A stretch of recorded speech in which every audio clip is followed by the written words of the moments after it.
Voice of America Washington سے news minute کے ساتھ میں ہوں سارہ زمان۔ روسی ایوان بالا کی اسپیکر کے مطابق ان کا ملک کرائمیا کی روس کے ساتھ الحاق کے فیصلے کی حمایت کرے گا، تاہم صدر اوباما نے کہا ہے کہ ایسا اقدام یوکرینی آئین اور بین الاقوامی قوانین کی خلاف ورزی ہوگا۔ روسی اور امریکی صدر کے درمیان 1 گھنٹے کی ٹیلی فونک بات چیت کے دوران بھی معاملے کے حل کی جانب کوئی مثبت پیش رفت نہیں ہو سکی۔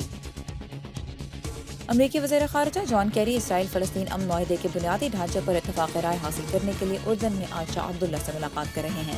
تنازع کے حل کے لیے مذاکرات کا موجودہ دور اپریل کے آخر میں ختم ہوگا۔ اقوام متحدہ کے ادارہ برائے پناہ گزین کے مطابق سینٹرل افریقن ریپبلک کے مغربی حصے میں مسلمان آبادی نسل کشی کے نتیجے میں تقریباً ختم ہو گئی ہے۔ ملک میں گزشتہ کئی ماہ سے عیسائی ملیشیا اور مسلمانوں کے درمیان سخت لڑائی جاری ہے۔ اور دنیا بھر میں کل خواتین کا عالمی دن منایا جا رہا ہے۔ اس سال کا موضوع ہے خواتین کے لیے برابری کے حقوق، سب کی ترقی کے ضامن۔